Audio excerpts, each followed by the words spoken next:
Hello মোর প্রাণপ্রিয় বন্ধুগণ, আসসালামু আলাইকুম। কেমন আছেন সবাই? Welcome to my new YouTube channel the kitchen life of Fariha. আজকে চলে এলাম নতুন একটি রেসিপি নিয়ে। আজকে আমি আপনাদের তৈরি করে দেখাবো চিংড়ি মাছ দিয়ে শিমের বিচি রান্নার রেসিপি। তো আমার সাথেই থাকুন। শিমের বিচি আমাদের শরীরের জন্য খুবই উপকারী একটি খাবার। এতে রয়েছে প্রচুর পরিমাণে প্রোটিন।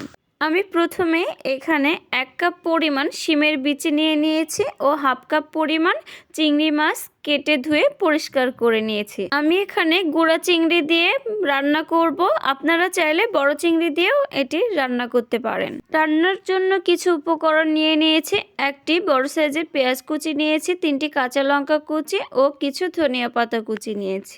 এখন চিংড়ি মাছগুলোকে ম্যারিনেট করে নেব। এর জন্য আমি হাফ চা চামচ লবণ দিয়ে দিলাম, হাফ চা চামচ মরিচ গুঁড়া ও সামান্য কিছু হলুদ গুঁড়া দিয়ে দিলাম। এখন মাছগুলোকে খুব ভালোভাবে মাখিয়ে 5 মিনিট রেস্টে রেখে দিব। এরপর চুলায় আমি একটি পট বসিয়ে এর মধ্যে দিয়ে দিব প্রায় হাফ কাপ পরিমাণ সয়াবিন তেল। তেলটা গরম হয়ে এলে দিয়ে দিব ম্যারিনেট করে রাখা চিংড়ি মাছগুলো। মাছগুলোকে আমি এখন খুব ভালোভাবে লাল লাল করে ভেজে নিব। হয়ে গিয়েছে, তুলে নিলাম। এরপর অবশিষ্ট তেলের মধ্যে আমি আরও কিছুটা তেল অ্যাড করে নিলাম। এর মধ্যে দিয়ে দেব একটি পেঁয়াজ কুচি, 3টা কাঁচা লঙ্কা কুচি, হাফ কাপ পরিমাণ পেঁয়াজ রসুন বাটা, 1 চা চামচ জিরা বাটা, হাফ চা চামচ লবণ, প্রায় 1 চা চামচ মরিচ গুঁড়া, সামান্য কিছু হলুদ গুঁড়া। এখন 2 মিনিটের মতো সব মশলাগুলো নেড়ে মিক্স করে নেব। এর মধ্যে দিয়ে দেব হাফ কাপ পরিমাণ পানি, যেন মশলাগুলো পুড়ে না যায়। এরপর শিমের বিচিগুলো দিয়ে দিব। এখন 3-4 মিনিটের মতো আমি নেড়ে কষিয়ে নিব। এরপর ঢাকনা লাগিয়ে দিব ও আরও 5 মিনিটের মতো আমি কষিয়ে নিব।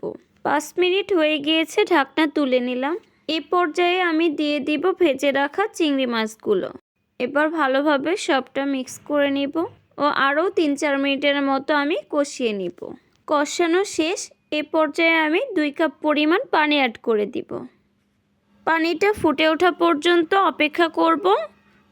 পানিটা ফুটে উঠেছে। এখন আমি দিয়ে দিব হাফ চা চামচ ধনিয়া গুঁড়া। এখন আমি হাই ফ্লেমে 15 মিনিটের মতো রান্না করে নিব। ফিরে এলাম 15 মিনিট পর। এখন আমি দিয়ে দিব কুচি করে রাখা ধনিয়া পাতাগুলো। এটা চাইলে দিতে পারেন, না হলে স্কিপ করবেন। এরপর দিয়ে দিব হাফ চা চামচ জিরা গুঁড়া। এখন 2 মিনিটের মতো নেড়ে আমি চুলা থেকে নামিয়ে সার্ভ করে নেব। মজাদার ও স্পাইসি স্বাদে রেডি হয়ে গেল চিংড়ি মাছ দিয়ে শিমের বিচি রেসিপি। কালারটা দেখেন, জাস্ট ওয়াও।